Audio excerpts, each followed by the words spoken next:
दिग्विजयासाठी निघालेला औरंगजेब महाराष्ट्रात पायच रोवू शकला नाही।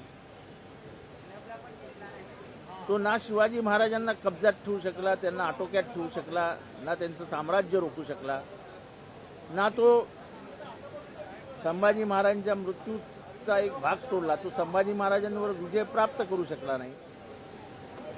नंतरच्या शिवाजी महाराजांच्या वंशजांनी देखील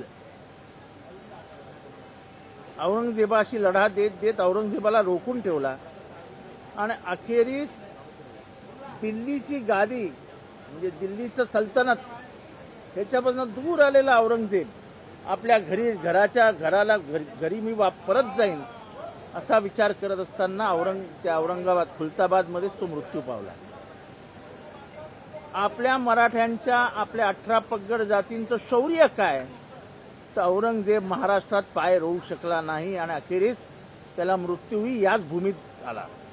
म्हणजे विजयश्री घेऊन तो दिल्लीच्या सल्तनतमध्ये गेला असता तर गोष्ट वेगळी आहे, पण ते त्याच्या पराभवाचं प्रतीक आहे। ती कबर त्याच्या पराभवाची कबर आहे। उद्या ही कबर काढल्यानंतर तुम्ही काय सांगाल? औरंगजेब कुठे मेला? काबूलमध्ये, लाहोरमध्ये? म्हणजे साधा इतिहास सांगायचा झाला तर हिटलरचं घर आणि हिटलरचं मृत्यूचं ठिकाण हे आजही युरोपमध्ये, ऑस्ट्रिया वगैरे मध्ये आहे। तो पण नराधमच होता, तो नरभक्षकच होता,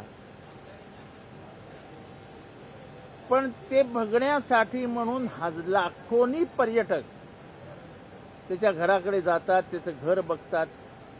तो काय त्याचं कौतुक करण्यासाठी नाही तर हा नराधम राहत कसा होता, हा राहत कुठे होता हे सगळं बघत असतात। इतिहासामध्ये काही दाखले असे असतात जे त्या माणसाचं चारित्र्य, त्याची विकृती दाखवतात।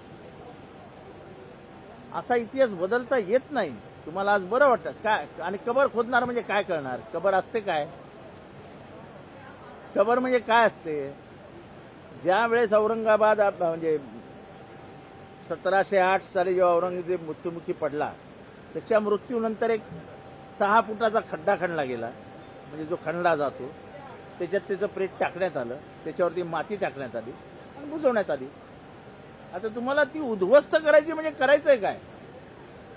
त्याचं उत्खनन करून त्याची काय राहिलेलं अवशेष असतील आहेत की नाही ते पण आता सांगता येत नाही। 300-350 वर्ष होत आली, तुम्ही काय करणार? तिचं ती माती घेणार आणि ती माती बाहेर टाकणार। ती माती महाराष्ट्राचीच माती आहे, इथलीच लाल माती आहे ती। पण मग आजूबाजूला जे सौंदर्यीकरण पण नाही म्हणता येणार, जे पैसे खर्च होतात त्याबद्दल? ते सौंदर्यीकरण करू नका, करा, त्याच्याबद्दलचा प्रश्न नाही, प्रश्न कबरीचा आहे। ते तोडून टाका ना एकदाचा विषय। लोकशाही मराठी ऐका, पहा, जागरूक रहा।